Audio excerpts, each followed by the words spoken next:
Hi everyone, it's Elizabeth from Elpis Astrology at elpisastrology.com. Thanks for joining me today. So today is my interpretation of the astrology for October 2022. As always, you have free will and you can listen to what I have to say and then make your own interpretations or desires known at that time. Okay, so this month we start off with our first eclipse. Right at the end of the month, we have Mercury going direct. And of course, with the eclipse, we have a new moon and then we have a full moon in Aries. So let's get to it. The other big thing that is going on in the background, transit going on in the background, of course, is Saturn Square Uranus. So October essentially will at least mark the end of a really close in orb square with these two planets, and I'm giving it a birth of a time period of the 2nd to the 12th of October for this final influence.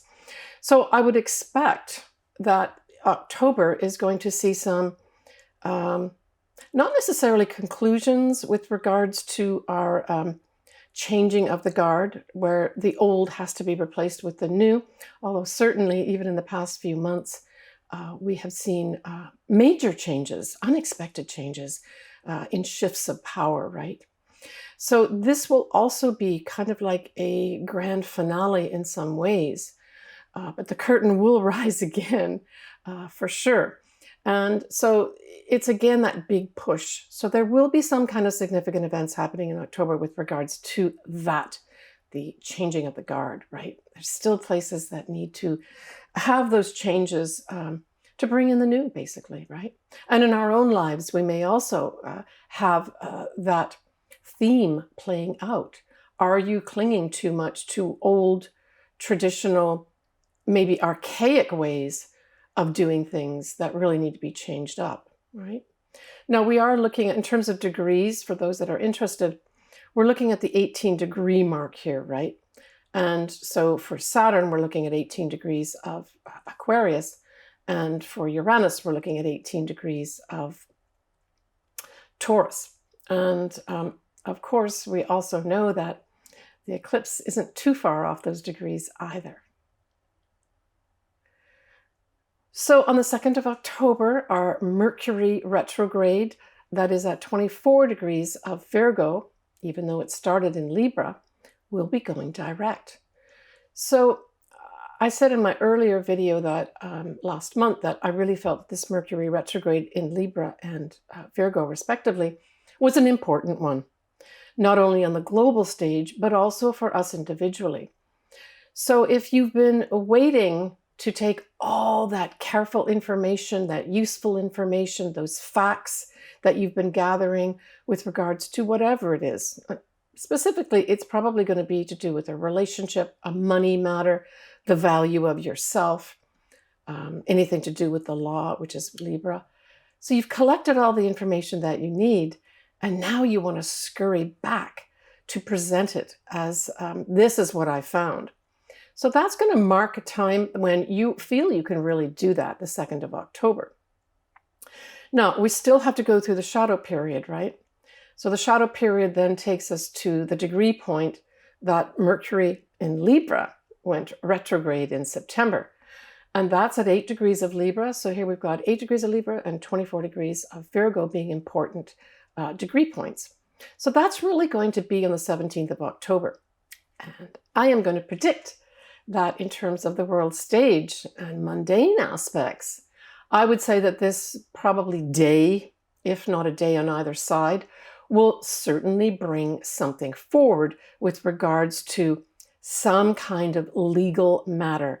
The law is going to be involved here, but it's only after it's very scrupulously, and very critically and very analytically, that's Virgo that it went back to, right, has collected this information. So I expect some significant things around that time of the 17th of October. And certainly if you've got something in your life that you've been carefully analyzing and looking at information, it could even be a research type project too. where you now can actually bring it forward more effectively. Technically, of course, the retrograde stops on the 2nd of October. That's going to be all good news, by the way. So on the 8th of October, Pluto goes direct. So Pluto is a powerful transformational planet. Pluto relentlessly seeks the truth. So here we've got this now happening where perhaps in the past months when Pluto was retrograde, some of that truth was held back in the shadows, right? Because Pluto also is the shadow side of life as well. But now with Pluto going forward, it's literally marching forward, right, with the truth, along with Mercury, which is going to still be in Virgo, going forward with the facts. I like it a lot. So be encouraged for those folks that have, say, in any matter in their life, just been stymied with regards to being able to move forward with something you know is the truth, that you know is important, but for some strange reason, you've been thwarted. This is your green light, specifically here on the 8th of October, right? And right the way through. Pluto will take some time to really start moving forward again, right? And get its power back. But anytime a planet rather, is going either direct or retrograde, it's at that time period that the power is the greatest, right?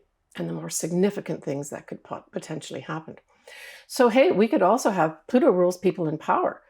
So as early as the 8th of October, we could have some more people being removed, either forcibly or voluntarily from a position of power, right? Because that's going to be working in conjunction with that whole background transit of the Saturn Square Uranus, bringing in the new.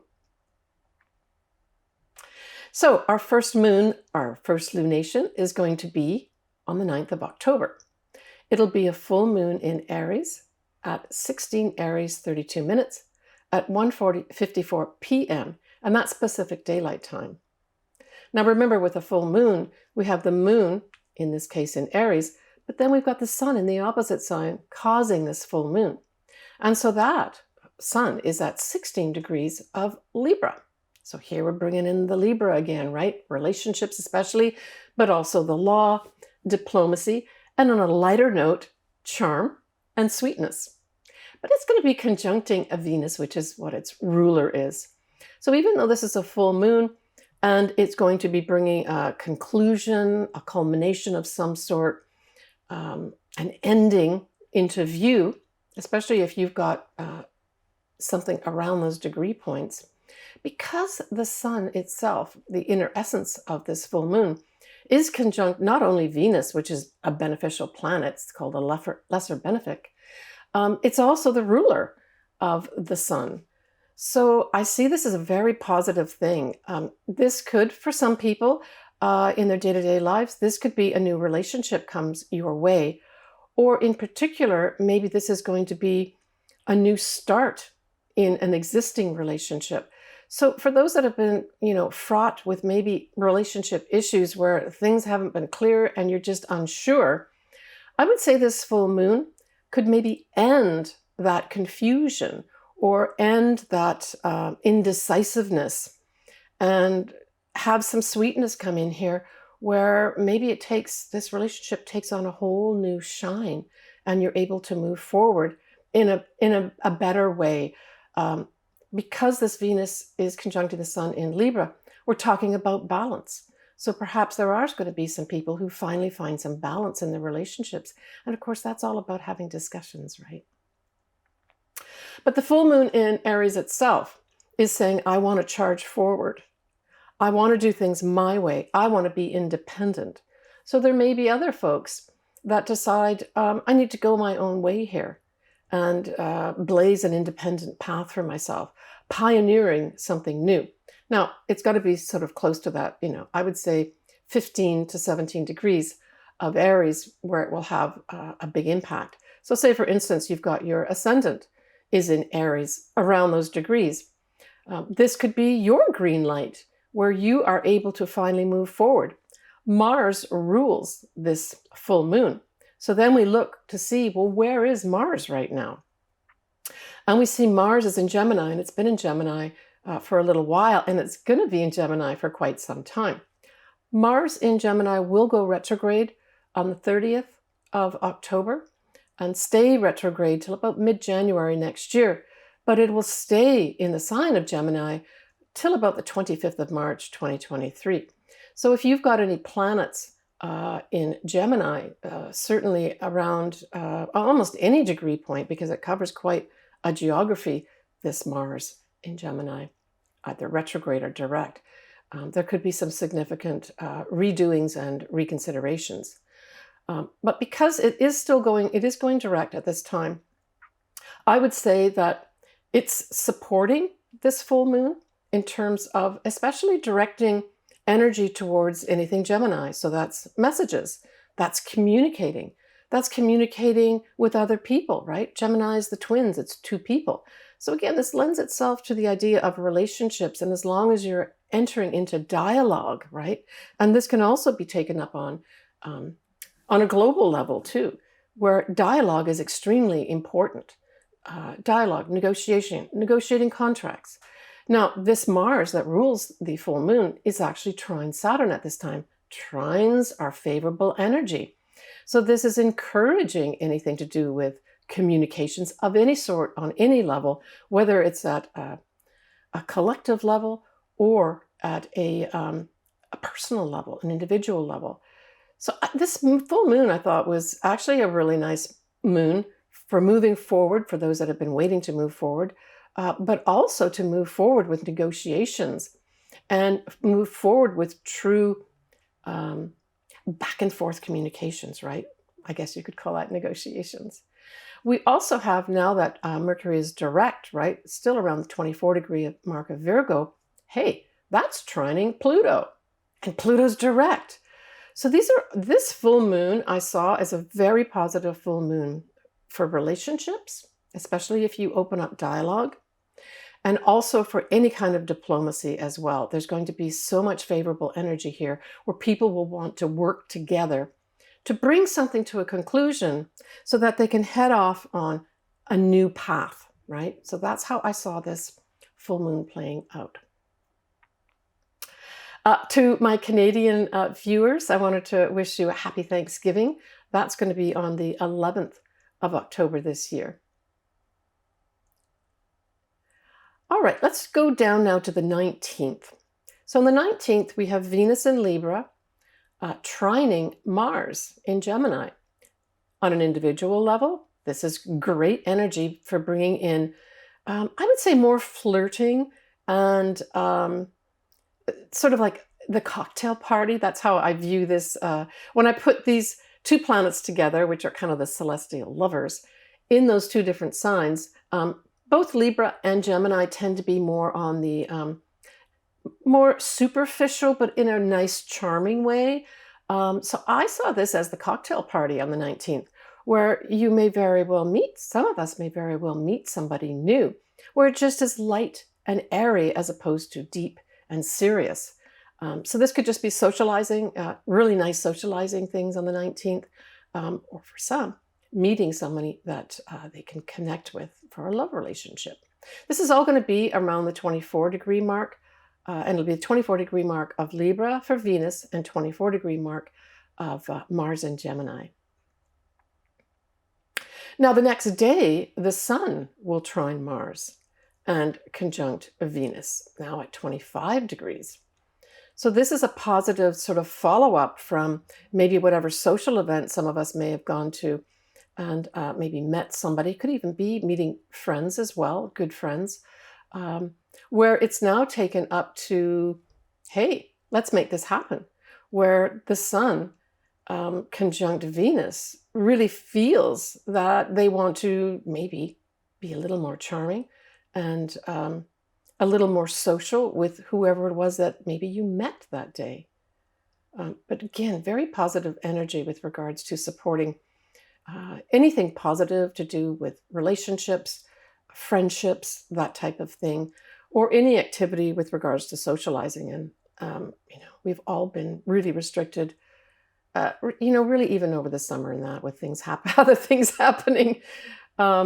So yeah, I would say that sort of 19th, and you could take a birth of a few days there, like say take it from the 18th to the 20th, would be great days to say have a social event of some sort for those folks that do want to plan anything around that time.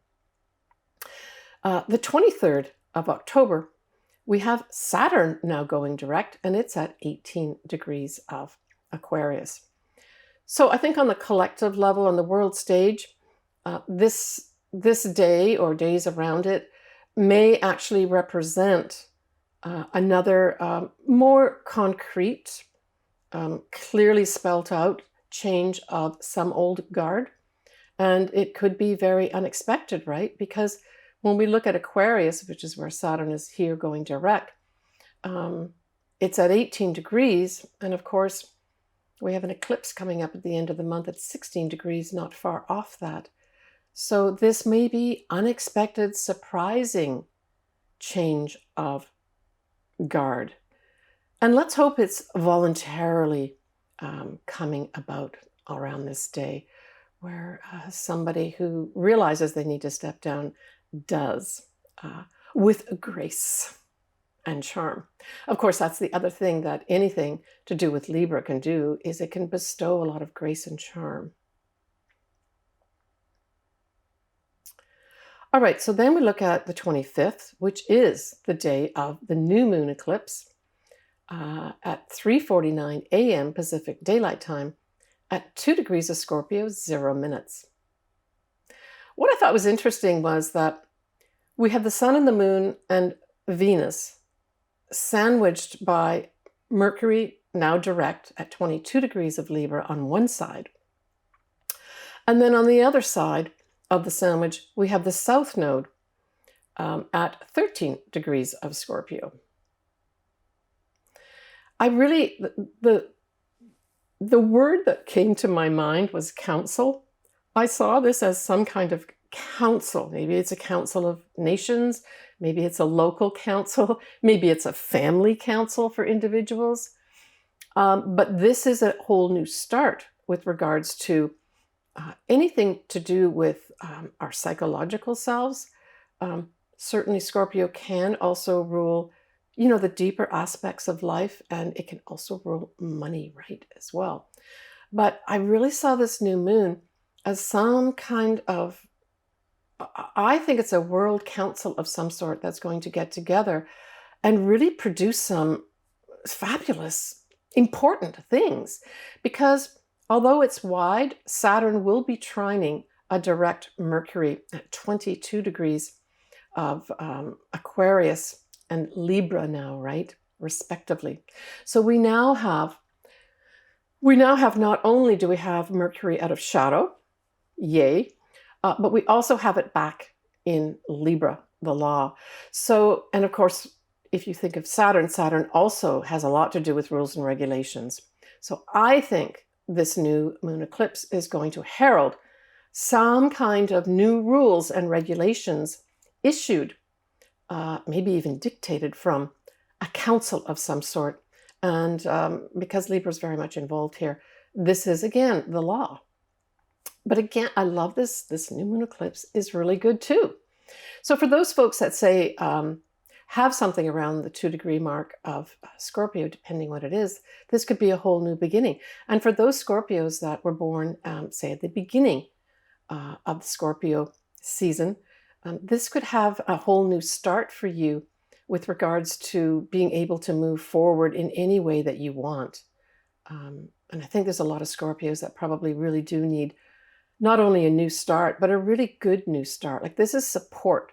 When you've got the sun, the moon, Mercury, Venus, and the South Node all together, it's saying, let's have bygones be bygones, or let's let that old thing that happened go, no problem, and let's just move on from that.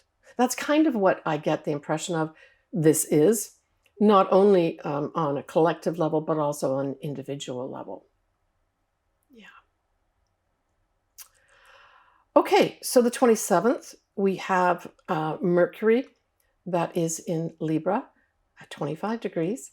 Will be trining again, trining Mars. So these are the celestial lovers again. So maybe some kind of social event, this is individual, of course, that you went to around, say, the 18th, 19th, or 20th of October, could have somebody maybe reaching out to you, because this is now Mercury kind of reactivating the Venus-Mars trine. Now it's Mercury trining Mars. So this is forward movement.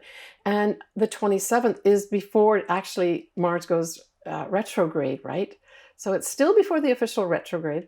And so I saw this as just really messages coming in, charming messages, sweet messages coming in, probably as a result of whatever happened around the 19th. So we could take that out to the global collective level or individual level. So look to see what you have around, say, we had the 24-degree mark when it was Venus Mars. This is 25 degrees. So let's take it from 23 to 26 degrees of Libra and Gemini respectively, to have some kind of more important, significant effect for you.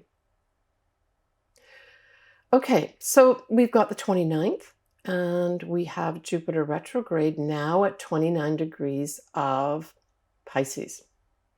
And 29 degrees of any sign is very much sort of a culmination of the sign's energies, but it is called a critical degree.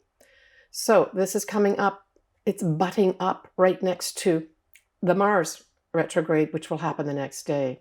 So I see these two things going together, the Mars going, the Jupiter going now backing into 29 degrees of Pisces, and then the Mars going retrograde as sort of consecutive events. So this is basically having us to be compassionate. So there may be something that comes up in the world that really requires a compassionate eye and action at this time. Now, Jupiter will stay in Pisces till the 21st of December, at which time it will finally go into 0 degrees of Aries, and then of course kick off the Jupiter in Aries. And I did do a video on this for those that have not had a chance to watch it. I'll put the link below in the text box, but I won't go into all the sun signs and ascendants as well. I also did one for Jupiter in Taurus too, which starts sort of May time next year as well. So I've covered the next 2 Jupiters going into different signs for you, should you like to look at it. And of course, I go into all the sun signs and ascendants as well. I'll put both those links in the text box below for you. Okay, yeah, the other thing is for those folks that say have something around the 29 degree mark, although Jupiter is retrograde, it's hard to get a bad aspect from it.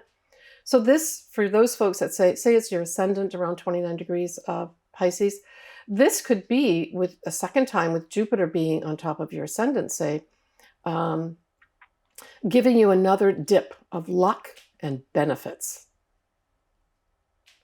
All right, so we're getting close to the end of the month here. On the 30th, like I've mentioned a couple times, we have Mars and Gemini now going retrograde in the early morning Pacific Daylight Time, and this is a Sunday. Now, we know that a lot of places in the world celebrate Halloween, and I would say that probably a lot of folks will be celebrating that weekend. So I would say the weekend of probably the 28th, 29th is when the actual parties will take place. So this Mars retrograde, I would say, is going to put potentially, from a really positive standpoint, especially from an individual level, I saw this as folks really reconsidering and rethinking maybe some existing way they thought before. I thought this is really rethinking the way I'm doing something. Now, you would have to look to where is Mars and Gemini in your chart. So look in your chart to see where Gemini essentially is, because it's going to be that area of life in your life that actually has you rethinking things, right? So let's say it is the 4th house. So the 4th house represents things like your home, can represent your mother and your family too. But it may have, if you've got your Mars in your 4th house, it may have you reconsidering buying a home or selling a home. And it doesn't mean you're going to do one or the other. It just has you rethinking things. Mars is great because it's action, but when it's retrograde, it says, yeah, I'm going to take action, but I need to put some energy into thinking about this, especially since we're in Gemini, right? Gemini is about our thoughts. It's about the way we write things, the way we present ourselves. So it's writing as well. So for some folks, let's say it's in your third house or your ninth house. So these are the houses of communications for sure, but they're also writing and publishing, respectively, houses too. So for some folks, you may be literally deciding to rewrite some things, and that's a positive thing, right? But I think overall, this is going to have us rethinking as a nation and maybe as a world how we've been viewing things, especially messages that have been coming in, and rethinking about, well, what do I think about those now, right? So you're going to see that playing out on the stage during the retrograde, again, from the 30th of October right the way through mid-January 2023. So it's really going to be more like February, March, where this whole Mars is going to be going forward and giving you the impetus to move forward with whatever house area of your life that Mars sits in your respective individual charts, right? We can leave comments and certainly discuss this back and forth over the next few months. Of course, I'm always interested in what other folks have to say, so feel free to leave comments. So the other thing that we have happening around this retrograde is we have the Sun conjunct Venus. That's at 7 and 9 degrees Scorpio, respectively. We have Mercury also in Scorpio, now at 1 degree. And then the transiting moon is going to be conjunct Pluto. So this is a powerful point. This is at 26 degrees of Capricorn. So let's just go back to Capricorn a little bit here. For those late-born Capricorn, so those born,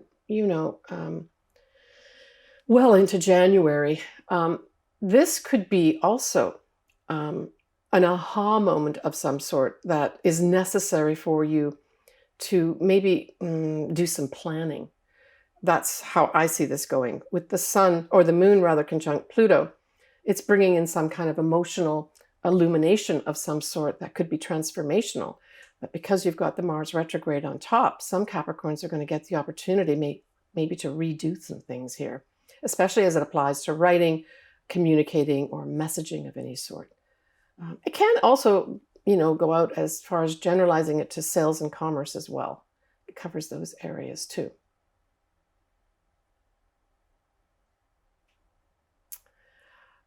So the exact conjunction of the transiting moon and Pluto at 26 degrees of Capricorn will be at 2:23 a.m. Pacific Daylight Time on the 31st of October. So I'm going to leave that there and just say that that end of the month could bring some emotional truth to light, right? We talk about, when we take the moon up to a global level, we're talking about the people. And then when we're talking about Pluto, we use one word, and that's the truth. So the truth is going to be revealed to the people, maybe literally on Halloween, the 31st of October, 2022. As always, I love to do people's charts. Astrology is my most favorite thing to do. And I want to thank all my viewers, as well as my listeners on Spotify. My goodness, that channel has grown exponentially. Thank you so much. So I'm going to say goodbye for now. We're now in the fall season, and it's time to get cozy up here in the Northern Hemisphere. And the Southern Hemisphere, it's time to go down to the beach, I guess. All right, everybody, I'm sending you lots of love. Please take good care of yourself. We've got a big packed month in November with a major total eclipse coming, right? And that's going to be in Taurus, conjunct Uranus. Bye for now. And we will talk to you next month. All right, so let's get into the ascendant signs or sun signs, or both. We'll start with you, Scorpio, because you've got your new moon. So every sign gets a new moon once a year, and this is yours, Scorpio. So in many ways, it's a happy new year to you. So when we look at the first lunation, which is the full moon in Aries. It is in your 6th house. It's also conjunct Chiron at this time. So the 6th house also rules health on top of everything else. And I would say that it could be Scorpio, for some Scorpios that may be waiting for some kind of new start with regards to their health in some way, or a final time when you decide to take up a new diet that's better for you, or a new exercise program. This is a great time to be certainly letting go of, that's the full moon, and ending maybe an old way of doing things, and maybe working something in where you can work with people. Aries is independent and likes to do its own thing.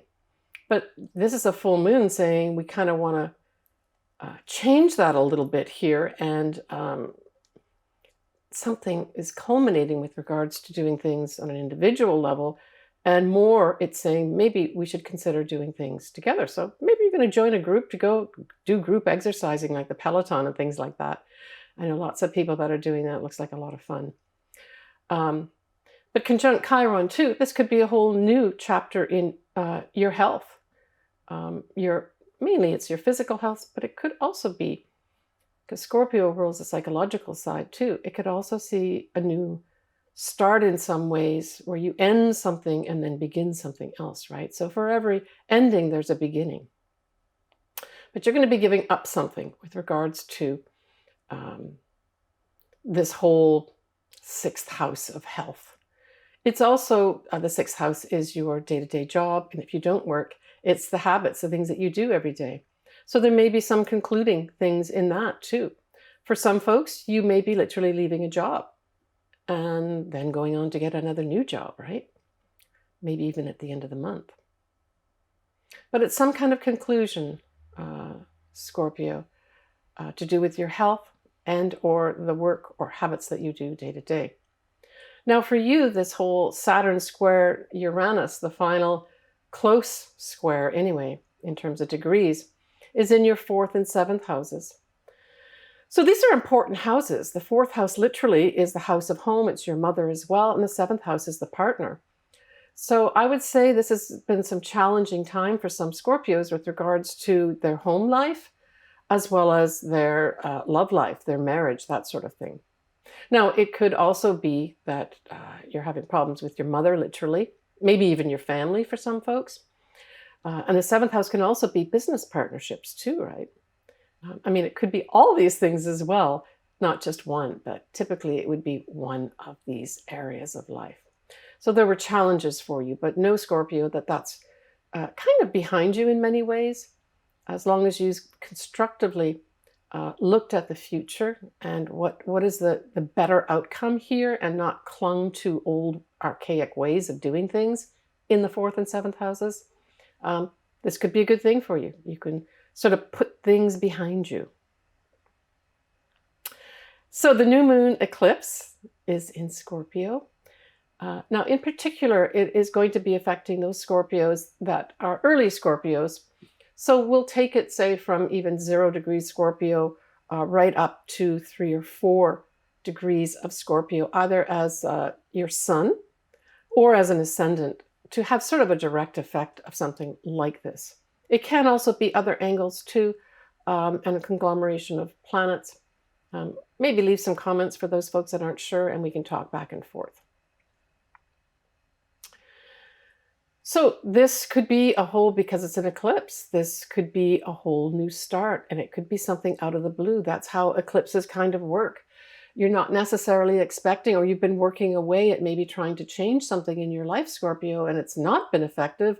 Boom, an eclipse comes in, and it's a new moon eclipse, and it ushers in a whole new energy. So I would say for the vast majority of Scorpios, especially early born, this is going to be like a breath of fresh air for you. And I think you've been probably waiting for it for a while.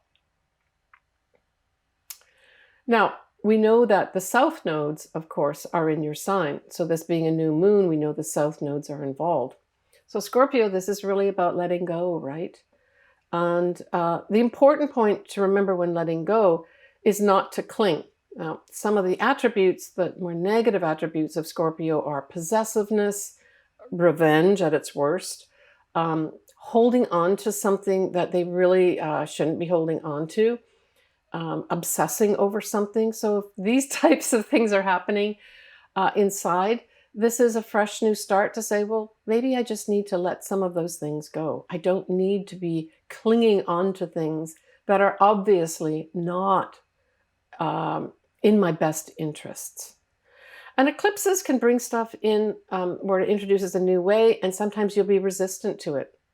My advice is try not to be resistant to things, leaving your life, because that's the South Node effect, and embrace those new things. At least give them some consideration here, right, Scorpio?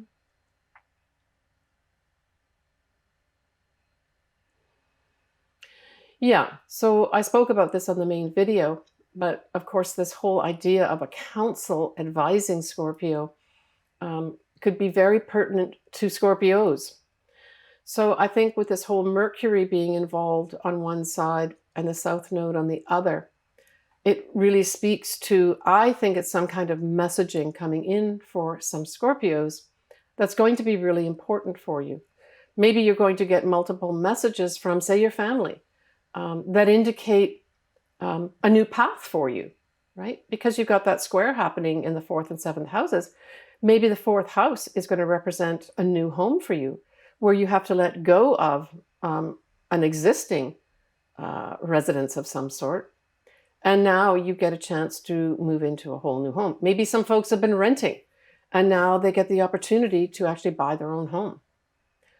Even though that's a square, because you've got a new start here, and it's all about you, right? So the first house is where this eclipse is happening, and the newness is happening. So the first house is everything about you, and it can include your job, it can include the home you live in, it's your surroundings, it's you personally. So for some Scorpios, you may do a whole new makeover of yourself. This would be an excellent way to use it too, because we've got favorably, you have Venus there too, and that rules things like makeovers and that type of thing. So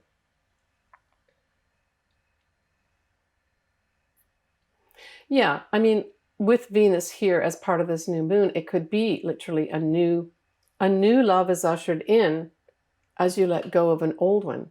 But it can also indicate that it's an old way of doing love, and you introduce a new way of doing love. So it doesn't mean you have to let go of the relationship, but you let go of the parts of it that were working, that need to be let go of, and you embrace new ones.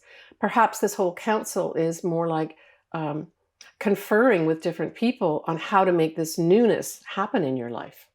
That's a good way to use this too, Scorpio.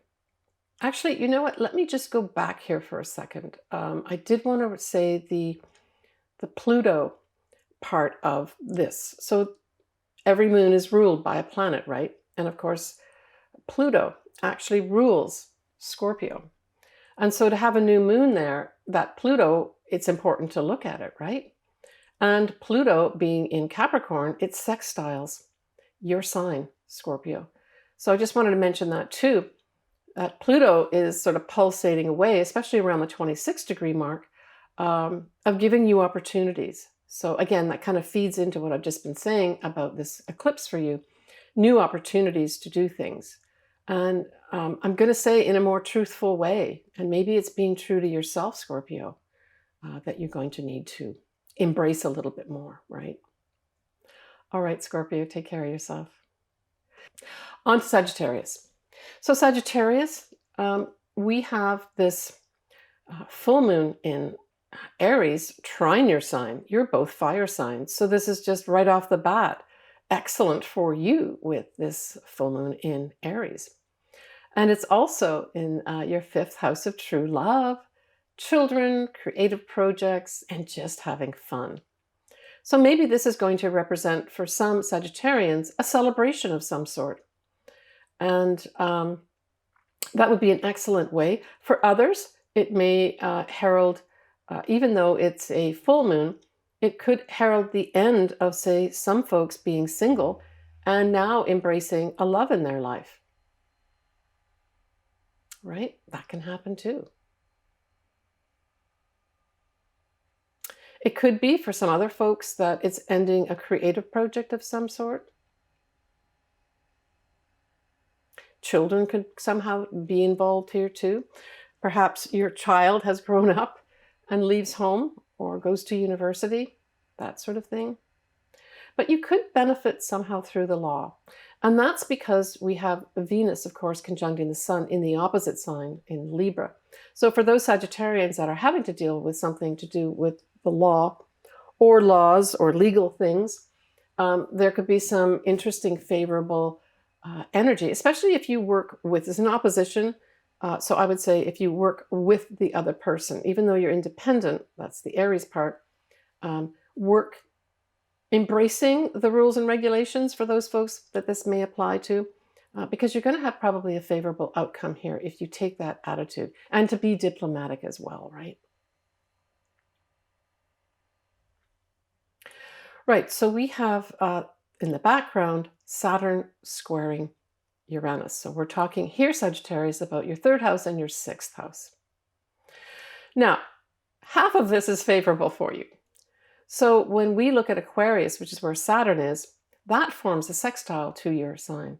So this says to me, this gives you opportunities to potentially challenge or change or enact change with regards to old ways of doing things. And maybe this even involves interacting with a superior of some sort. So it gives you opportunities to overcome the challenges. So this is a more positive thing for you, Sagittarian, potentially, right? Now, it's all about the 3rd house when we're talking about Saturn in Aquarius, right? So I would say that communications are going to be important, Sagittarius. Siblings could be important. Your neighborhood could be important. So important things may come up that maybe present them as challenges. But like I said, I think if you look at the Saturn part of it, which is favorable for you, look at what rules and regulations or something akin to that protects you or is favorable for you. That's what I'm getting as an intuitive hit for you, Sagittarius. When we look at Mars going retrograde in Gemini around the 2nd, 3rd of October, Gemini is opposite your sign. So that speaks to this whole long period of Mars being in Gemini, whether by retrograde or direct. It's going to be in your 7th house. So this speaks to your partner. So there may be something up with your partner that you may have to consider or reconsider, maybe even put some energy into to help out something there. And of course, this is going to be individual for different Sagittarians. But it's more like your partner is having to maybe something as simple as redoing things. For those Sagittarians that have partners that are writers, this will have your partner probably going back and maybe rewriting some things. And that's going to take up a lot of their time and focus on them, right? The main thing is that the focus is going to be on your partner during this whole time period from the 30th of October all the way through the 25th of March, 2023.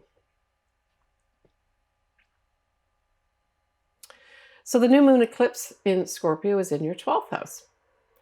So this is a great opportunity, Sagittarian, for you to do a deep dive and clean up the muck in your life. Now, Venus is also going to be in this area as well at this time. So this could represent hidden love. So for some reason, the love that you have cannot be brought into the open for whatever reason. Maybe distance, maybe this person is not divorced, maybe they're not available for some strange reason. But that could also be up for some Sagittarians too. But, you know, Venus does, just generally speaking, bring benefits our way. So I would say for those Sagittarians that could take the time to just literally, and maybe it's getting rid of physical things in their life that are somehow blocking energy, you know, that whole feng shui thing. I would say, in fact, feng shui would be a good thing to undertake at this new moon eclipse. New moon, clean up, the stuff that's hanging around in your life that may be just clutter that is actually affecting you psychologically as well, right? Because certainly Scorpio is very much a psychological sign. It's a very deep sign. And the 12th house is a very deep house. It's a very karmic house too. So I think that's what I thought. And if there are things that you've been avoiding, that you've not been looking at, that say are tripping you up in life and you're just not recognizing them and then doing something about them, this new moon eclipse will bring a big light for you. For some Sagittarians, it may mean that you have to go to hidden places, right? And one of those are hospitals. Another one's an ashram. It also covers government offices. So for some reason, you may have to go to these. It doesn't mean you personally are going to have to go to the hospital because something's wrong with your health. But it may mean for whatever reason, you've got to go there. Maybe someone in your family has something happen and it involves you having to go in to visit them, something like that, right? All right, take care, Sagittarius. For Capricorn, the full moon in Aries squares Capricorn, and it's in your 4th house. And on top of that, you've got the Saturn Uranus square in your 2nd and 5th houses. So let's deal with just the square with this full moon and the 4th house. So depending, what degree you have anything significant in your 4th house, or Aries itself. So it would have to be somewhere around the 14th to, say, the 18th degree of Aries. Otherwise, it may just pass by without, anything really significant happening to you. But for those that do have it, it could just bring up some kind of challenge in the home. It could also bring up a challenge with regards to your mother or a family member. Maybe someone is being too independent, Aries, and headstrong and causing problems in the home. That's what I saw when I looked at this, and that it has to be resolved. So I would say that because we've got Venus, right, in the opposite sign at this full moon, which is Libra, conjuncting the sun, I would say try to use diplomacy and charm and a little bit of sweetness or honey to resolve the situation. And in particular, women may be of benefit to you, Capricorn, in resolving whatever challenges you may have in the home. For others, it may just be a challenge with regards to getting your own home, and that you may have to sweeten up the pot, right? With the Venus conjunct the sun at this time, maybe you've got to sweeten up the pot a bit here. Now, with the background energy of the Saturn Square Uranus, the 2nd and 5th houses. So the 2nd house is your income, and the 5th house is true love, it's children, it's creative projects, it's being your authentic self. So I saw when these two were together, you may have been struggling, or at least some Capricorn struggling with, you have to earn money, 2nd house, but it's not helping you express your authentic self. And there's this dynamic set up where you feel challenged. You've got to bring money in to pay the bills, but it really isn't helping you express your authentic self. Well, that energy, in terms of a potent energy, is going to start fading away. It's still going to be around for a few months, but it's going to be stopping that major effect on you and really dissipating into the background a little bit and not being so much of a challenge for you. So that's a positive thing. But right now, in October, it's that final hurrah and saying, okay, well, we need to do something here. So you may need to take some kind of action with regards to the income that you're earning and expressing your authentic self. A child may be involved here too. Maybe there's too much of your money going into paying off something for a child. I don't know. Could be something like that. Yeah.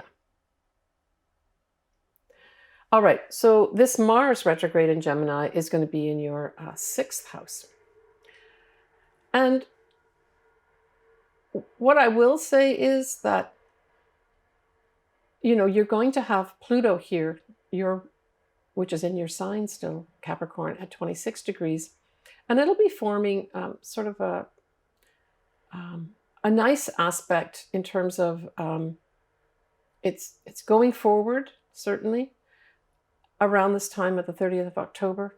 And so it's, I think, potentially offering some truth of some sort, or maybe even releasing some oppressive energy that has been hanging around you, especially for those Capricorns that are born towards the end of the sign. I think this is more like relief, to be honest, with Pluto going forward. But the Mars retrograde in the 6th house really refers to a long period of time where you're going to be looking carefully at a number of things. More than likely, for most Capricorns, it's going to be the work that you do day to day. Because we got that tied in with the Saturn Uranus square, right? The 2nd house is the income you earn, and there's challenges there. You could decide to change a job. And you have to put feelers out there. You've got to negotiate with people, maybe also create networks too. That's the other thing that Mars, whether it's retrograde or not, but especially retrograde, this is putting energy into creating networks, maybe to get that new job for yourself. Or maybe that new job turns up once Mars goes direct. Now remember, although Mars stays in the sign of Gemini till the 25th of March 2023, the actual retrograde ends mid-January. So certainly by February time period might be a good month to aim towards maybe getting a new job or taking a new job within the same organization that you're in. And that'll apply to some Capricorns for sure. All right, so this new moon in Scorpio sextiles your sign, Capricorn, and that's positive, right? So it's your 11th house as well. So I love the 11th house. It is a house of friendships, the groups you belong to. It's your hopes and wishes. And for those folks that have their own business, this is the money that you make through your own business. So for some Capricorns, this could be, and Scorpio is very much involved in especially other people's money. So this could have you bringing in some more money, or at least potential and opportunities to bring more money in for yourself. Certainly benefits through friends and the groups or organizations that you belong to could be of great benefit at this time. But we also have Venus, right? Venus is in Scorpio at this new moon too. So maybe for some folks, friends will become lovers. That could happen as well. Certainly would be a good time with the new moon eclipse itself for a new start in love with somebody who maybe has just been a friend for you and you see them as something much more.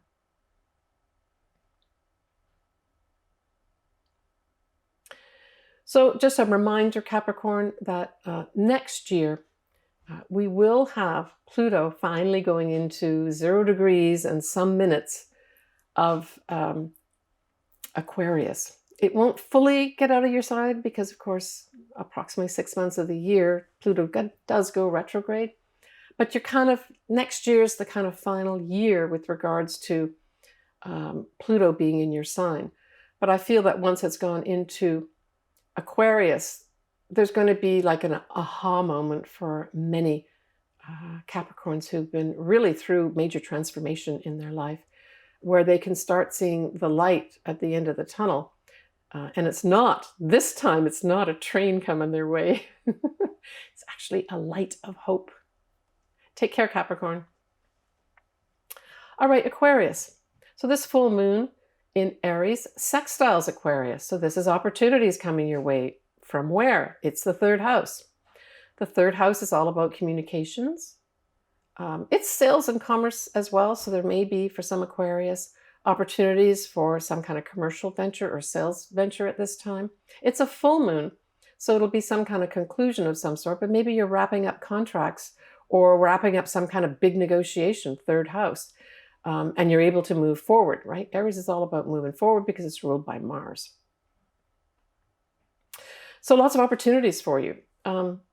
It's opportunities to get around the neighborhood, literally, physically around the neighborhood, or deal with neighbors in some way. It also is your siblings. So there may be opportunities here for you to be, for some reason, in contact with your siblings as well.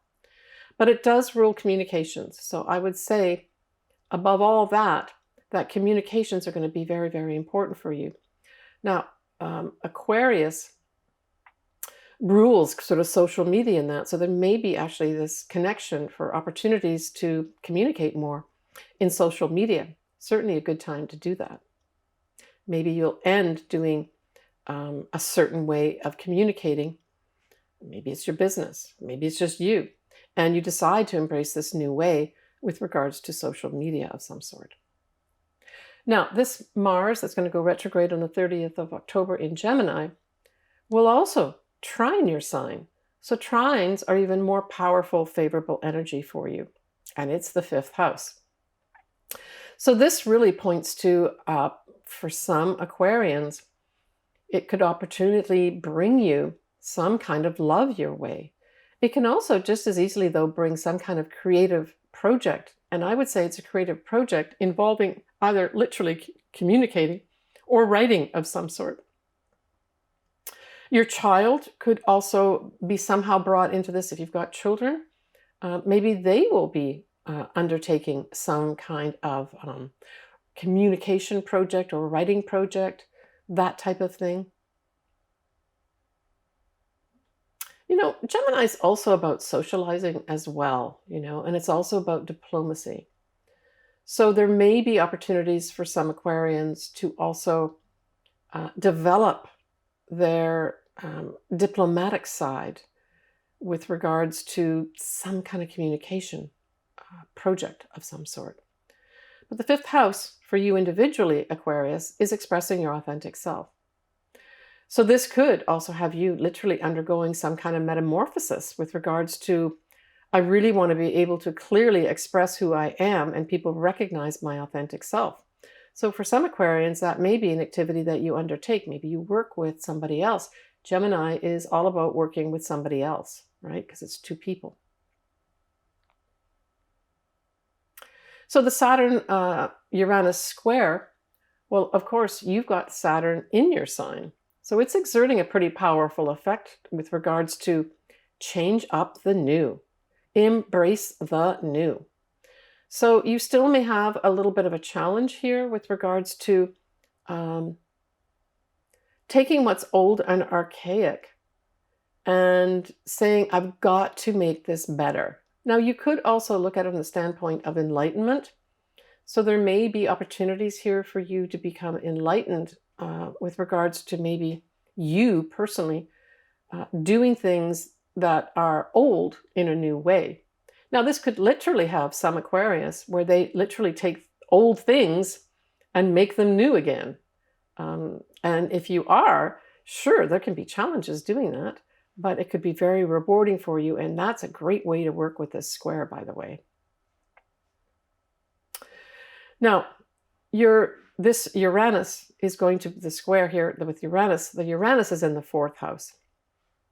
And so I would say that this is going to bring some kind of final outcome for some Aquarians with regards to a home, your family, your mother, your childhood home could be implicated here too. So for those Aquarians that have been undergoing some kind of challenges here in the home, this is kind of the final outcome where you can actually say, okay, wiping my hands of this, and then the dust starts to settle. And I suspect that you will probably have some advisor, that Saturn can be an advisor too, maybe give you some final good advice that finally makes sense to you with regards to some kind of family, mother, home-related problem that's been ongoing for you. So take advice, especially from someone that you trust. This could be the final outcome with regards to you resolving problems there. Now, the new moon eclipse in Scorpio is going to be squaring your sign, Aquarius, and it's going to be in the 10th house. But don't forget, we have Venus at this time conjunct the sun in the opposite sign, your 4th house.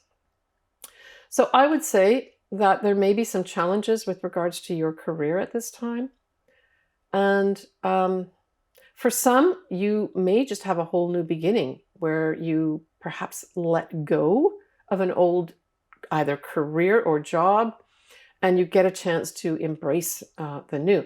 But it may require you maybe to do some extra training and it's not all straightforward. Just don't forget, we're talking about a square here with this new moon eclipse. It doesn't mean it can't happen. It just might mean there's some challenges. And I'm thinking intuitively for some Aquarians, you could get an opportunity to step into a career that you've always wanted to do, but you feel it's slightly outside your reach. And you're going to have to do some remedial studying or courses to get up to snuff with regards to this new position. But I would say it's going to be very positive for you with that whole Venus opposite, right? Conjunct the sun. You will probably have potential to have a female be of significant help to you if you do have some challenges here in the career. Look to a female being able to help you here. Yeah. Good luck, Aquarius. So for Pisces, this full moon in Aries is going to be in your second house of the income that you earn. So there's going to be some ending here, and classically we say, well, maybe you're going to end some way of earning money. Now, I'm thinking that Aries, because it's the first sign and it's independence, maybe there's going to be some Pisces who decide, I don't want to have my independent business anymore. And you stop that and you decide to take on kind of like a corporate job or a job where you work for somebody else, not yourself. That could be something as simple as that happens to some Pisces. For others, it may just be that income ends at this point for whatever reason. Now, this square with Saturn and Uranus is going to be in your 12th and 3rd house.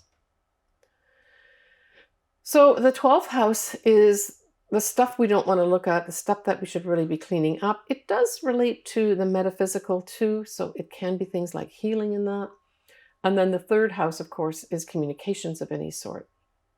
It also can be siblings, as well as neighbors, neighborhood. Writing could be part of it too. I'm getting for some Pisces, it might be that this challenge that you may have had, say, with siblings, maybe there's been some hidden things going on there or secrets that were that existed between you that you've had to process and resolve. This can bring an end to all that stuff is what I'm saying, I guess.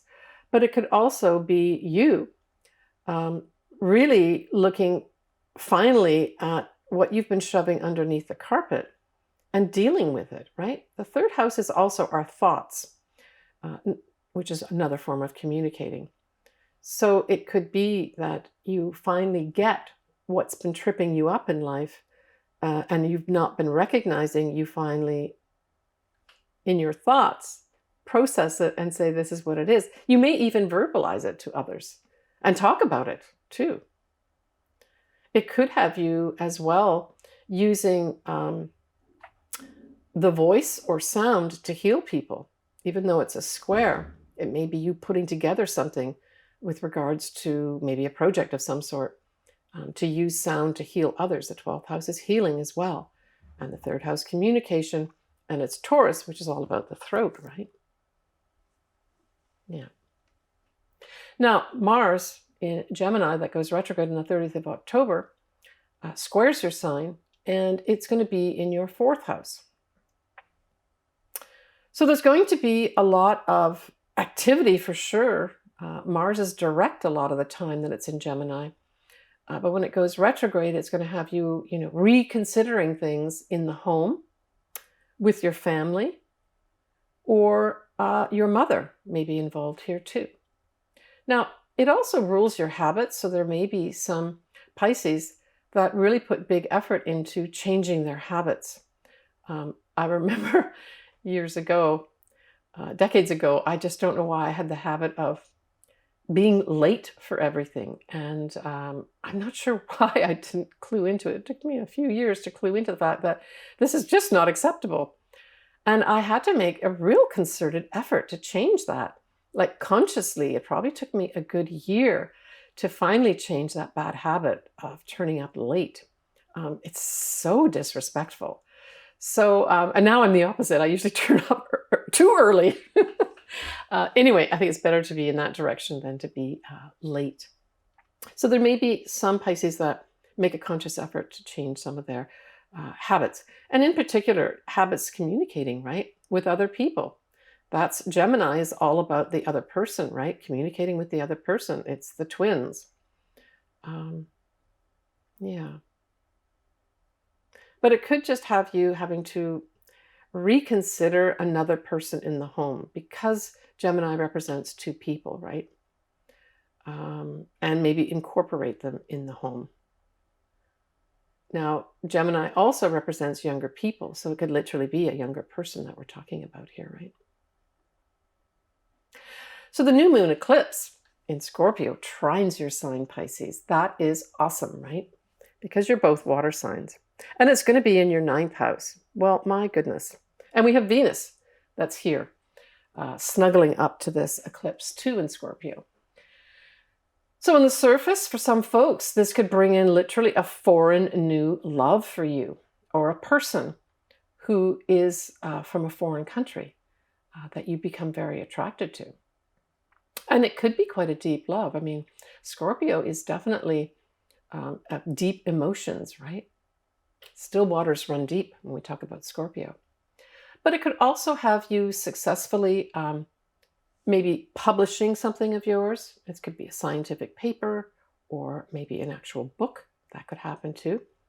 But it could have you just taking a fabulous trip. 9th house rules trips too, with water. Somehow water is involved. And you get a chance to do this. I think that's awesome as well. And for those folks that actually are or have applied, say, to do an advanced degree, the 9th house also rules that. So this is the green light of favorable energy to say, no problem. The other thing is the law. So the 9th house also rules the law. So this is a favorable new start with regards to anything to do with laws or legal matters, right? Take care, Pisces. All right, Aries. So you got the full moon in your sign. And of course, that says it's your 1st house. Now, for this to be significant for you, Aries, we're really looking at the degrees of about 14 to 18 degrees of Aries. Now, because we've got Chiron here too, this could, for some Aries, bring some kind of culmination with regards to them healing, maybe something to do with their health. Now, this could be also psychological, but it could just be a health problem that some Aries have had. And this full moon brings it to some kind of conclusion, right?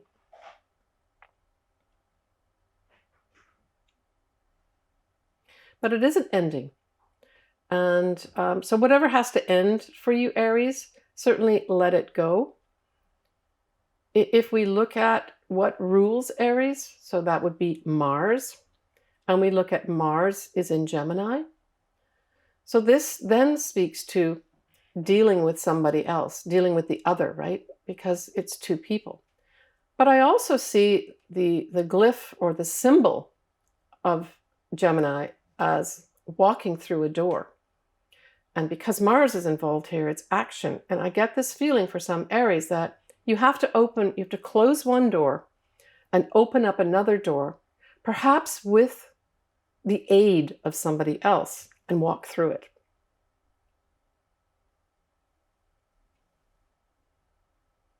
Yeah. So the background energy of the square with Saturn and Uranus is in your 2nd and 11th houses. But we have Uranus doing that, but you also have Saturn. And of course, Saturn actually sextiles your sign. So you've got at least one part of this equation of the square giving you opportunities. And I would say these are going to be unusual opportunities coming your way to change up maybe rules and regulations or just structures that are around you that need to change. Embrace the new with a transit like this, which is kind of like a once-in-a-lifetime transit. Embrace new things with regards to the income that you're earning as well as your friends. So you may end up changing your friends as well as the groups that you belong to. And there's some kind of tie-in with the money that you earn. So you could have, if you play this square right, some kind of breakthrough with the money that you earn. That's how I saw this playing out for you, Aries. And this is kind of like this whole effect now is going to be waning once October is through, right? Yeah. All right. So we talked about Mars in Gemini. And of course, we know that Gemini sextiles your sign, Aries. And we're talking about the third house. Well, and Gemini rules the third house. So this is all round, whether we have Mars going direct or retrograde is going to be really positive for you. For those Aries that write, this could be you rewriting a project that you have. It could also have you literally having a writing project come back to you that maybe was in the past that somehow didn't work out, comes back to you, and you actually can then go forward with it. It does speak to working with other people. Now, Aries as a sign likes to be independent and likes to pioneer and blaze new paths. But this Mars in Gemini says, nope, not so fast. We got to work together here. So I said that's the only caveat, Aries, is that this Mars retrograde is going to request that you work together with somebody to produce something. And it's third house related. Now, the third house rules siblings and your neighborhood. So you could be, for whatever reason, having to work with your siblings, with your neighbors, in your neighborhood. It could have you also having to take many more short trips. Short trips are also featured in the third house. But it could also have you taking some short courses. Maybe you're making some kind of decision at the full moon in Aries that you want to do a different type of job. You want to earn your income in a different way. And that this Mars here in Gemini gets you busy doing these short courses that help you get into a whole different job and earning income in a different way. But working with others is going to be important for you with the Mars retrograde, Aries. The new moon eclipse in Scorpio is in your 8th house. So that's your shared resources. It could represent a new sexual relationship as well. It represents the deeper sides of relationships. And we've got Venus in this eclipse, so I would say that's a real possibility for some Aries. But Venus also rules money. So there could be an unexpected, unusual new beginning with regards to some kind of investment coming your way. Venus also rules women, so women may feature favorably for you with regards to investments. But positively, Scorpio also rules the 8th house. So you've got an additional benefit here of the house that rules Scorpio is the house that this eclipse falls in for you. Now, Pluto is the ruler of the eclipse in Capricorn, and of course this squares your sign. So for those odd Aries that has anything, say, around the 26 degree mark, say you've got your sun towards the end of Aries, it will have Pluto squaring that sun, or if it's your ascendant. And this could just bring some challenges your way. A challenge is just to have a new beginning, right? And I always say with the squares, it just means you've got to think outside the box. You're going to have that Mars operating in the background, either, well, at that point, it's going to be just around the retrograde time. So again, just keep in mind, Aries, that especially around this eclipse, ask yourself, am I working effectively with others? And if you're not, put effort into doing that. The square, okay? And then things can become productive, because you can also do a lot of productive things with squares. But Gemini, the Mars in Gemini is going to require you to do it with others. All right, enough said. Good luck to you, Aries.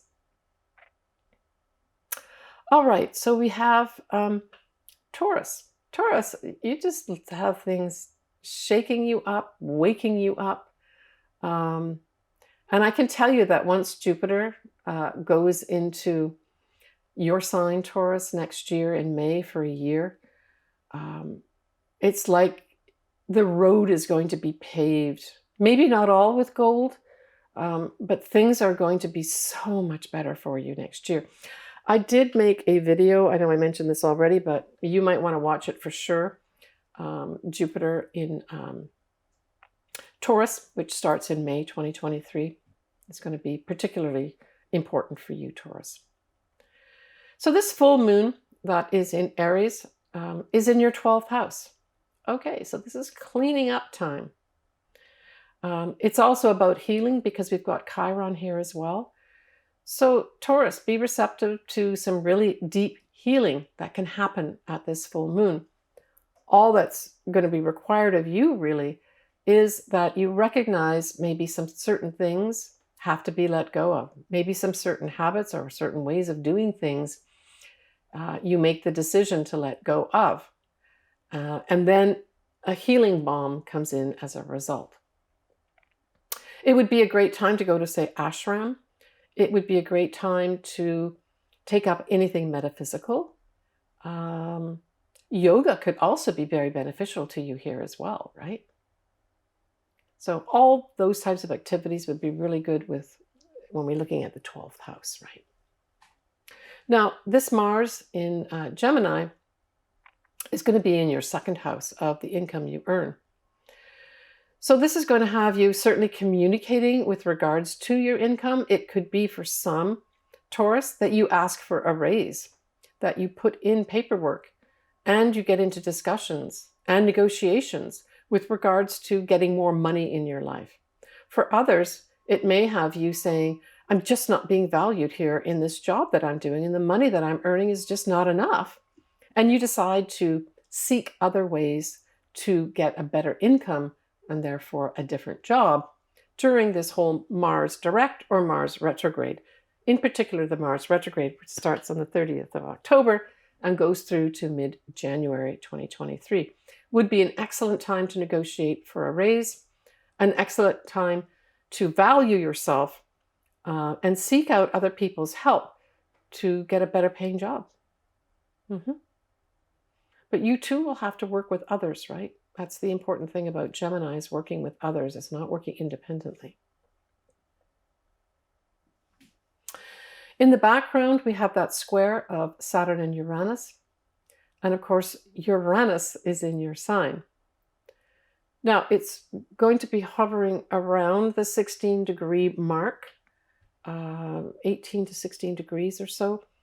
So in order for it to have a direct effect on you, of course, you're going to have it around those degrees. So at the very least, Saturn is trying to enlighten you. It's trying to remove things from your life that aren't helping you, that are not useful to you, that may even be blocking you. So that's the action of Uranus here, right? You are going to have that huge total eclipse in November. So I would say all of November for Taurus is going to be significant. Whether old things are let go of and new things come in, or all the above. It's going to be a month marked by a turning point for all Taurus. That's how I feel about it. That total eclipse is so powerful. That's next month. So this will wane this whole square of Saturn and Uranus. But it's really asking you to let go of things. So with Uranus in your first house, it's all about you. So it's you doing things a certain way that you need to let go of. And the important thing to do when you've got Uranus in your first house, if something is leaving your life or you know it's not good for you, try to take the initiative to actively get rid of that, or at least transform that into something that's more positive for you. Because if you don't, what tends to happen with Uranus being in your first house, external things will happen to you to force you to let go of that. Typically, I've found that personally as well as with clients as well. But it really is emphasizing this whole letting go of the old way of doing things, you doing things, and embracing a new way of being as well as living. For lots of Taurians that are on the enlightenment trail, this is just a further enlightenment and bringing you to a higher level of consciousness.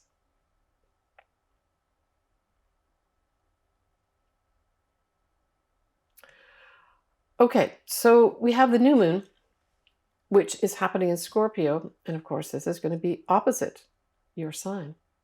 So it now focuses on your partner. That's the 7th house. Now, it can be clients too. It could be business partners, marriage partners, any other. But typically, we're talking about the marriage partner, business partner, and then, of course, clients. Now, what's interesting is that we have Venus that's going to be in Scorpio too. So there could be some benefits that come to light as a result of your partner. Very beneficial things could be coming through for this partner of yours. Or there may be, because it's a new moon, there could be some Taurus that decide to go into or put together a new partnership, a new business partnership. It may involve females because that's what Venus represents. But Venus is the lesser benefic. So it kind of throws a nice, sweet, beneficial, charming energy on any potential business partnership that you might decide to start up at this time. But it can also bring in literally a partner, right? So that could also happen. And then with next year, Jupiter going into your sign, it will activate this eclipse by opposition too, right? So something positive could happen to you with regards to a new love coming into your life, because this is a new moon in Scorpio. But it can also be, new money of some sort comes through. Maybe a partnership or a partner could bring in new money of some sort and therefore have a new start for you personally. That can also happen. All right, Taurus, take care of yourself. For Gemini, the full moon sextiles your sign, Gemini, and it's in the 11th house. I saw also for you, Gemini, that this is also you opening up a door and walking through it as a result of taking the opportunity to let go of something. Maybe this is letting go of friends. Maybe it's letting go of groups that you belong to that maybe you don't feel represent who you are anymore. You're going to have the Mars direct and retrograde in your sign for many months. So this house, the 11th house, is going to be very activated for you. Well, your sign is going to be activated for the full moon. It's in your 11th house. So I would say the full moon, if somebody is leaving your life in terms of a friendship, that let it go. It's a natural thing that may happen for you. But you could also have some opportunities coming up here with regards to social media, because the 11th house can also be social media. It is also the house, if you've got your own business, it's the house where you earn your money from your own business. So there may be some opportunities that might involve you maybe letting go of some independent way of making money. And now it's a collaboration. So for some Geminis, you may collaborate with other people, still keep your own business, but by collaborating with others, and then get opportunities to earn more money, 11th house. But I do see this, Gemini, as you walking through a new door with regards to friendships and groups that you belong to. So Mars, whether retrograde or direct in Gemini, is going to be in your sign. So Gemini, this could just have you reviewing everything in your life, especially as it pertains to how maybe you communicate, even how you think, how you write, how you maybe present. It's going to have you, with the retrograde from the 30th of October to mid-January 2023, in an introspective planning type mode. So if you, or some Geminis that do write or have to do some kind of writing as part of maybe their job, this could have you rewriting some things. And it doesn't have to be a bad thing, right? It could also have a writing project come back to you that you're happy to have, right? I don't see this as a really negative thing because there's so much time in the months that Mars is in Gemini where it's direct.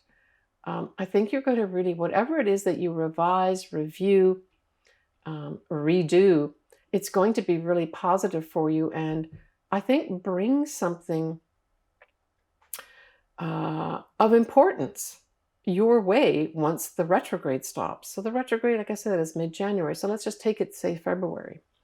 Now, Mars and Gemini will not be out of your sign till the 25th of March. So this is a long length of time for you to do planning. As I said, planning as well as a lot of introspection. And for some Geminis, it might be just introspection on your life itself. But it could involve another person because, of course, Gemini is two people. So for some Geminis, it may bring an important person your way that may have something important to say to you.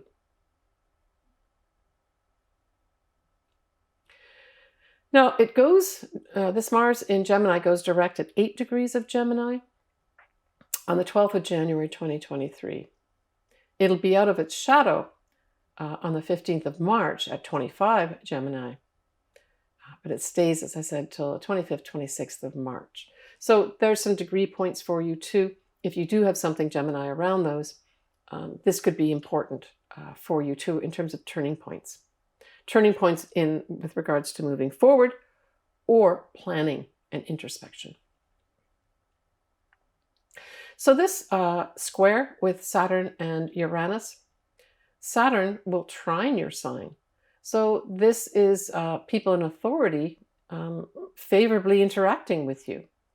It also happens in your 9th house, and Uranus is in the 12th house. So let's focus on the 9th house here. So this could have, for some Geminis, it could have you deciding to take up higher education. The 9th house represents that. And you will have the support of your superiors for that too, right? Because you've got the Saturn in Aquarius trining your sign, Gemini. And then, of course, don't forget in the background, we've got that Mars, whether it's direct or retrograde, also giving some energy to you as well, whether it's an internal energy or an overt, let's move forward energy. The 9th house is also travel, so there may be some Geminis that are planning travel and decide to go ahead with that too. That could be awesome. Gemini, the 9th house also deals with the law. So there may be some Geminis that are going to be favorably dealing with, superior people to do with the law and have something play out for them that's going to be very favorable for them. It's also foreign people and foreign things. Now, Gemini as a sign loves to collect all sorts of friends from many different cultures. So this could also present, and perhaps it'll be older people because that's Saturn. Maybe older people come into focus for you with regards to you developing something with foreign people for some reason. Maybe you will meet on one of your travels some foreign people that actually mean something to you, that give you some kind of energy. Because like I said, we've got that whole Mars going on in Gemini too, activating you as a person, right? Whether it's inside your head or literally you taking action somewhere. Now, the Uranus is going to be in the 12th house, right? So Uranus is trying to enlighten you. At its very best, Uranus is trying to enlighten you. It's also trying to shine this spotlight on things that maybe you've been shoving under the carpet. Uranus isn't going to allow that. So it is a good time, though, if you were taking up any kind of metaphysical subject, like astrology, that type of thing, or even yoga. These are going to be beneficials. Why? Because they can assist you in doing what Uranus really wants, which is enlightening you, right? But when we talk about the 12th house, you could unexpectedly have to deal with hospitals, anything hidden houses. So this could, or hidden places. So this is hospitals, this is government offices, this is ashrams. This would be an awesome time, by the way, to go to an ashram or to take up yoga, right? Now, it doesn't mean you're going to be going to a hospital, but it may involve you having to go to a hospital for some reason unexpectedly. That's what the Uranus part does in the 12th house. The new moon eclipse in Scorpio is going to be in your 6th house, and it'll be together there with beneficial Venus. So the 6th house represents our day-to-day job. So for you, or for some Geminis, this is going to be a whole new job for you, where out of the blue, you get to do something new, either in your existing job or a whole new job. A female, because Venus represents females, could be instrumental in making that happen. But I'm telling you, Venus also represents money. So this new moon eclipse could have you earning more money as a result of getting a new job. I really like that a lot. It's going to be increasing, though, somehow benefits as just a general theme. But if we extend that with Venus, those benefits should be in the form of money. Now, the other thing is the 6th house represents health. So this is going to be a new start for some Geminis that have had poor health. And the eclipse is very powerful for you. It will bring in a new beginning with regards to your health. So if for those Geminis that have been suffering from poor health, look to this new moon eclipse to either bring in somebody, maybe it's in the form of a female, that can help you get over some health problem. There is a solution here, especially with the eclipse. So open all the doors with regards to entertaining many different people, especially females, that might be able to help you get better health, Gemini. Good luck, Gemini. All right, Cancer. This full moon in Aries squares Cancer. But we still have Venus there, right? So I would say, and then of course you've got the Mars in Gemini is in your 12th house. But let's just focus here on this full moon. So the full moon is in your 10th house of career. So it could be that you have some kind of challenge with regards to your career. Now, it's also, long-term goals are represented by the 10th house too. So for those folks that aren't necessarily, say, working in a corporate job, maybe they're retired, this is going to have something to do with your goal setting. So you may have to do some kind of adjusting with regards to whatever you do in the goal setting or in your career at this time. But there's going to be some kind of challenge here. Now, Aries says, I want to do things independently, and you're being challenged with that. So there may be something else that comes in here that you have to incorporate in your career or your long-term goals that you hadn't thought through. And maybe you're required to think those through. But like I said, you've got Venus there too. So Venus could represent a female. A female could help you solve a problem. That square could just represent a problem of some sort. And they step forward to help you. But you could also have some more money coming your way as well, even though they got this square happening because of the Venus effect as well.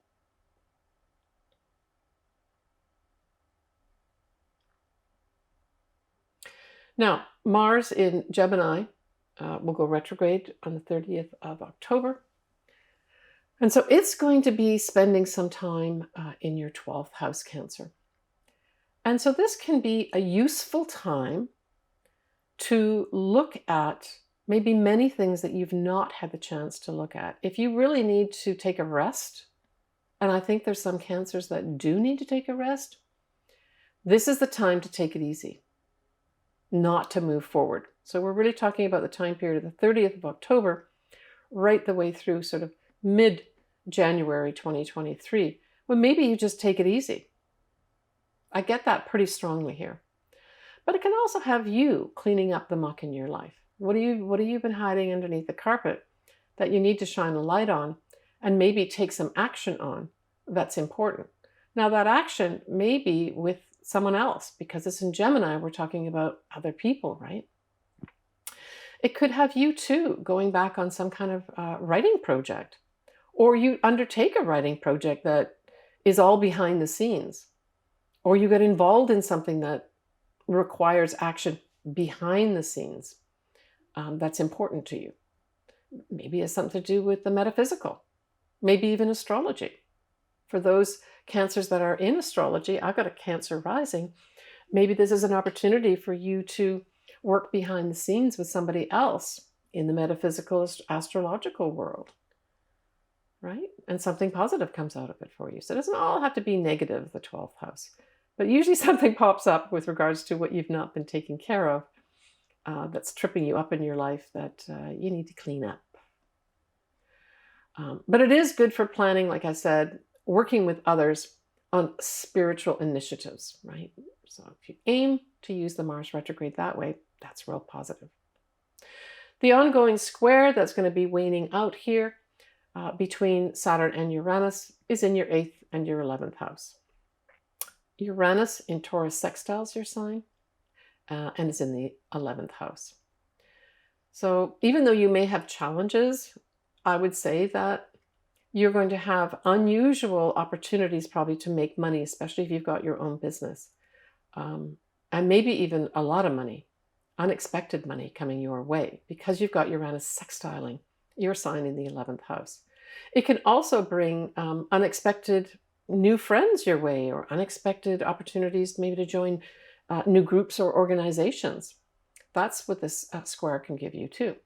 But the 8th house represents our psychological selves as well as our investments. So that is where Saturn is. So I would say be serious about taking care of your debt and everything's going to be fine. If you're not serious about taking your debt, you could have people above you challenge you, is what that can be. But the positive side is take care of your debt and what you owe, and you'll be fine. But it does highlight that. And it highlights investments too. So investments that you make at this time, Cancer, could have an enduring effect where long-term you benefit.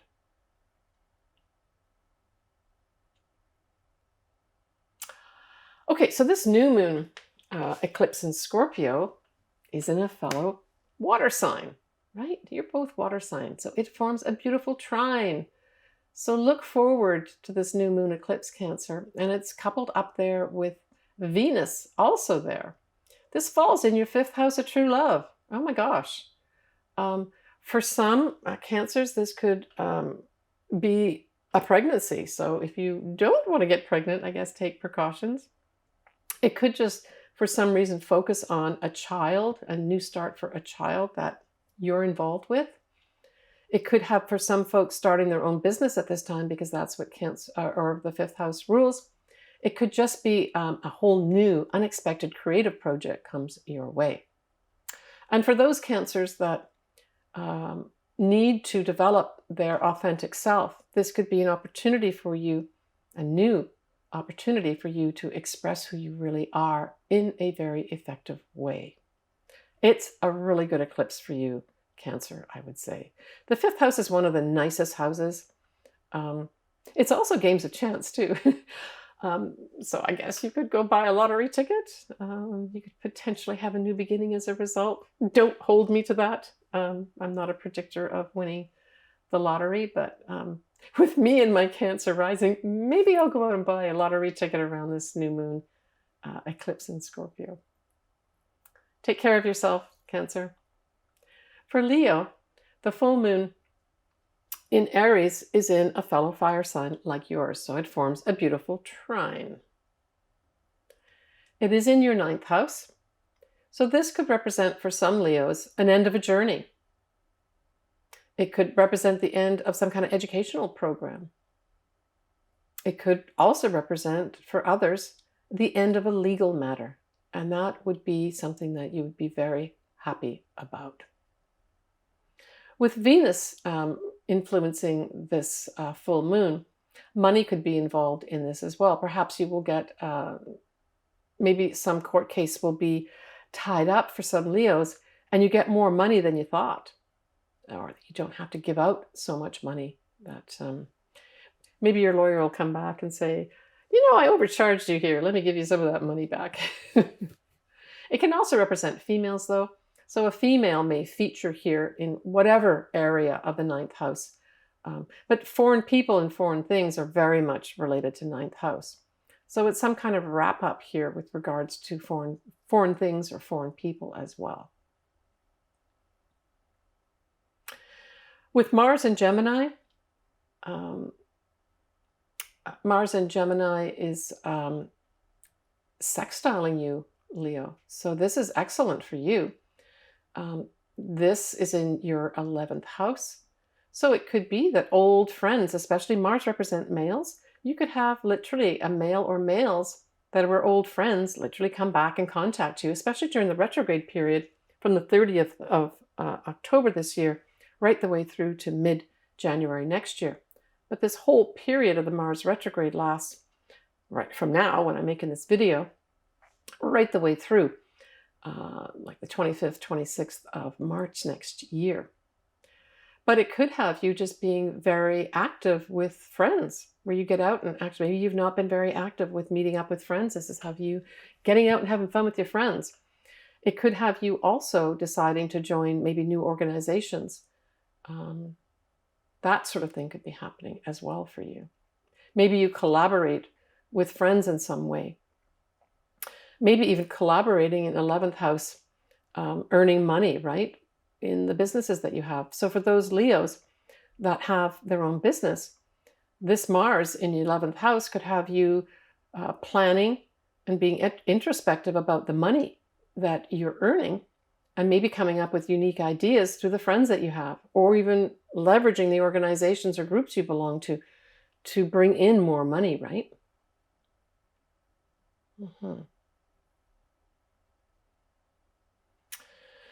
It could also bring opportunities to have some of your dreams and wishes come true. Mars, especially going direct, could activate a dream or wish that you have had. That's a positive thing. So in the background, the square between Saturn and Uranus. Well, Saturn, of course, in Aquarius is opposite your sign. So this is kind of has been superiors basically challenging you. Challenging you in a way of not letting you express who you really are. Well, that's all waning. That's all going away now. This is the last kind of hurrah, the final opportunity to just let all that stuff go and have some more positive change come in here. As long as you're embracing positive change, you're going to be okay. But it doesn't mean that people can't be unpleasant, especially superiors to you. You've got to find with Uranus a different way of doing things. Don't follow the same, don't keep repeating the same things over and over again that don't work. This is you finding new ways, new unique ways that are pertinent to you, but that help express your authentic self, but that change up that relationship with your superiors. I think that's a big one for some Leos.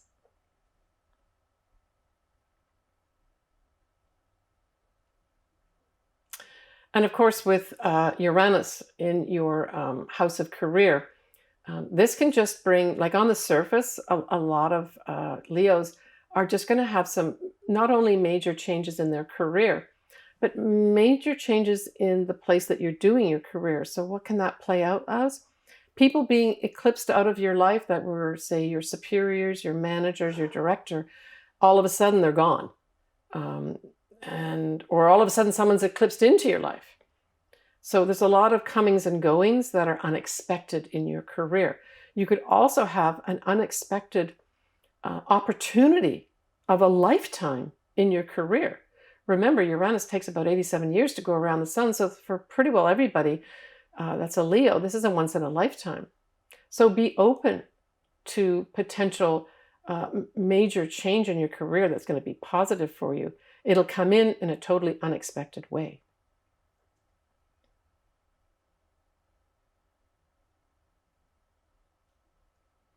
But I think for a lot of Leos, there's going to be a big literal changing of the guard wherever you're doing your career. So if you've been frustrated with some of the folks in there, know that that's all about to change. Now, it may not change exactly right away at the end of October. That may become more obvious, though, once we have that eclipse happening, right, on the 8th of November, 2022. All right, something positive. So the new moon eclipse in Scorpio squares your sign, Leo. And it also is in the 4th house of home, the family, your mother, and your habits. So you're going to have challenges. That's the square in all these areas. Typically, we read this as the house that you're living in, the home that you're living in. So there just may be some challenges where it's a new moon eclipse, right? So there's some new thing happening in your home, but it's going to cause a few challenges for you that you have to overcome. Now, because Venus is also here in Scorpio at this new moon eclipse, it adds beneficial energy. So I would say a female may resolve or help resolve whatever challenges may be coming up for you with regards to the home or your mother, for instance, or maybe even the family. It could just be a crisis in the home where a female is going to come in and actually help you out. It could be that you get money through efforts on your own, the square. You are able to buy a home, right? That the Venus that's in there, your 4th house as well, gives you the money or somehow gives you a benefit to buy your home or to sell your home. But Venus is adding a big cushion in there to whatever challenges you might have in the home. So it's not all doom and gloom here with regards to this square at the new moon eclipse. You can have that new start. Yes, you can in the 4th house, but you're just going to have to overcome some challenges, work with others, especially females, to overcome the problem, and you'll be okay. Look out for any benefits that maybe you've missed with regards to resolving issues. And money might be somewhere that you've not actually looked at yet, and the eclipse will open your eyes to that. Good luck, Leo. All right, Virgo. So this full moon in Aries is in your 8th house, and you've got Venus there too.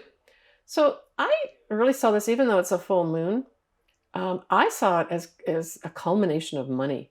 Maybe you're going to pull the trigger on some of your investments, Virgo, and cash in some money. I would say that's going to be a favorable way to use this full moon. Or you could just decide to change up. Maybe your 401k isn't working for you and you decide, look, I want to change a few things here. Females could be important in that. So there might be a beneficial female that can help you change up maybe some of your investments as well. But I mean, 8th house also rules sex. So Venus can represent in the 8th house a sexual relationship, or at least a very deep relationship with somebody that could move into your life, even though this is a full moon. It can also be for those folks that have had some kind of drama surrounding their shared resources. This is the ending of that drama, right? It's a full moon. So you no longer have to deal maybe with another person with regards to the shared resources that you had. That all just ends at this full moon, which is on the 9th of October. So the ongoing square between Saturn and Uranus is in your 6th and 9th house. You have Uranus in Taurus is nicely trining your sign. So this is Uranus saying, I'm going to make positive changes for you, right? And it will be sort of in the 9th house. So really, I like to see the 9th house in this context. Having a slightly different philosophy will be a benefit to you and will actually help enlighten you. On a surface level, foreign people and foreign things could positively help you see things in a different light. I really like that a lot. It's really cool. But the square is a square. So I would say that although you've got positive effects from Uranus and Taurus, the Saturn may put a damper on things where maybe even some folks that are doing, say, advanced degrees, where, yeah, you're being given unique opportunities, but your supervisor or whatever isn't supporting you. And you have to work hard to get their support, or they're criticizing you, that type of thing. It can also bring in delays with travel. So maybe you want to take this trip of a lifetime, but you're not able, You're not able to see that you can do it, even though you want to, but that's all waning. So those challenges that I'm talking about, this is kind of the last month where we're going to have a direct hit. They'll still be around this square, but not in terms of direct. And of course, the degrees we're talking about, well, this square has been going on for over a year, so it's hovering around the 16 to 18 degree mark. So you'd really have to have something like that in Aquarius and or Taurus to have a direct effect. Otherwise, you know, these things don't really affect you directly. All right. So Mars is in Gemini for some time, and it will go retrograde on the 30th of October. And it squares your sign, and it's in your 10th house. So this could have you returning to an old career that you had. It could have a male contacting you in your career, maybe approaching you about negotiating to work with them. So a male could feature in your career here for some reason, where you may be negotiating, renegotiating. It could also have you taking on some kind of writing projects or even speaking projects as well with regards to your career. But as it's a square, it's going to require you probably to do some serious thinking about things. So Gemini can represent that. But it also is going to require you to work with others. Gemini is also always about the other person too. Okay. So when we look at this new moon eclipse in Scorpio, it's your 3rd house. And this says, we want a new start here. We also have Venus is right around this eclipse as well. So this is a new start with regards to potentially your neighborhood. So for some Virgos, the end of October could herald a time where you're going to change your neighborhood and start new somewhere else. It could have a new start with regards to your siblings. And it could have you also starting a writing project. The 3rd house is actually ruled by Gemini. And so it's communication, it's writing. It can also be sales and commerce. So for some Virgos, it may be a new enterprise that involves commerce or sales that starts up at this time. You get the green light, right? It's an eclipse. Now, Pluto, that's direct at this eclipse, will be at 26 degrees of Capricorn, and it will be trining you, Virgo. So for those Virgos that maybe have a sun, or even those folks that have a Virgo ascendant somewhere around the 26 degree mark, this is fabulous energy. This is powerful people aiding you. This is powerful energy. This is transformational energy. So whatever it's forming a trine with in your chart, Virgo, it's super positive. It brings in an element of truth, right? And brings in transformation where it's needed, but it does it in such a positive way. Yeah, I really like that.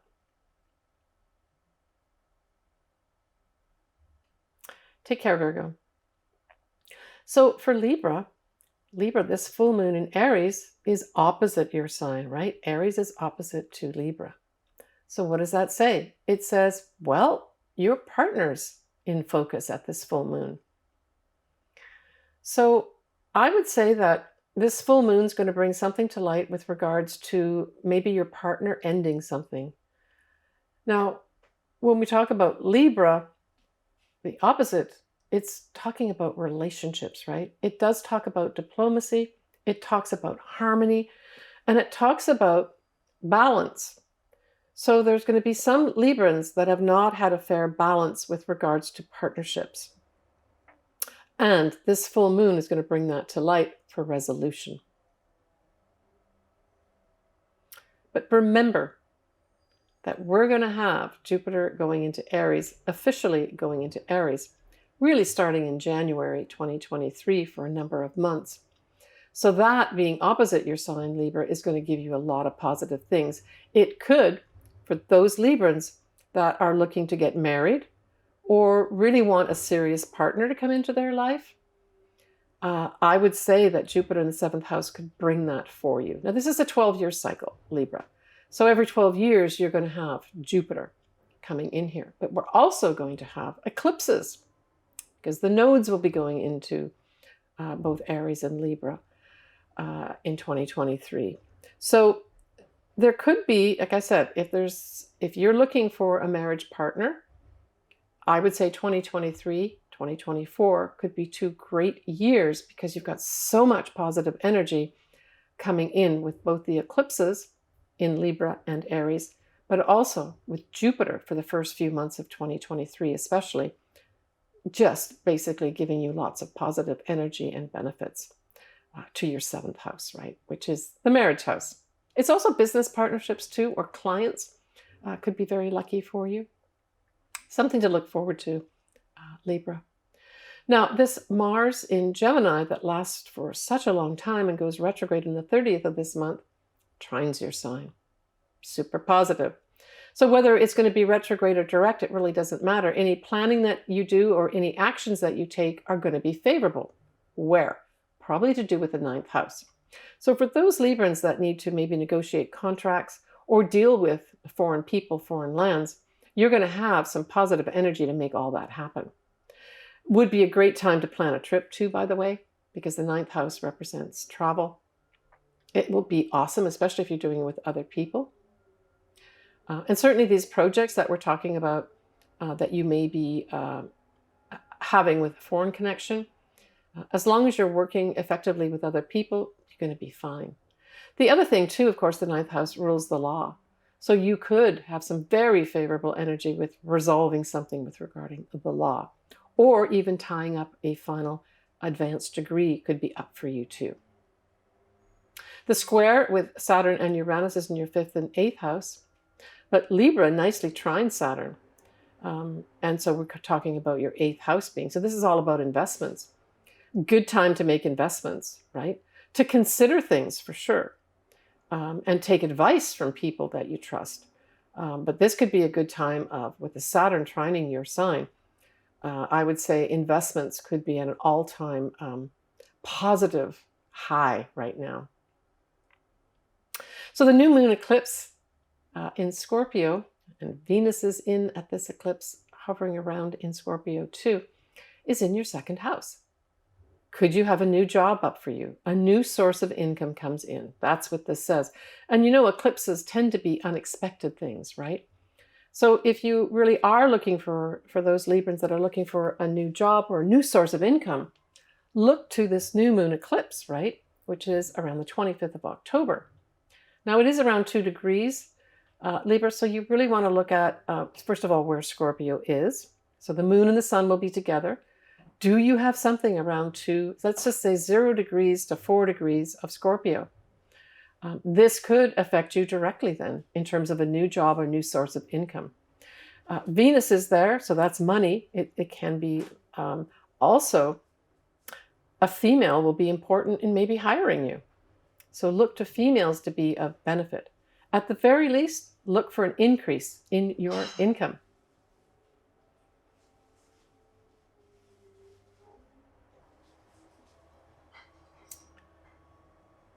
You do have this whole Pluto, although it's at 26 degrees, which is the end of Capricorn, it's squaring your 4th house. So for some Librans, you may have for some time been dealing with issues in the home, your mother, your family, that type of thing.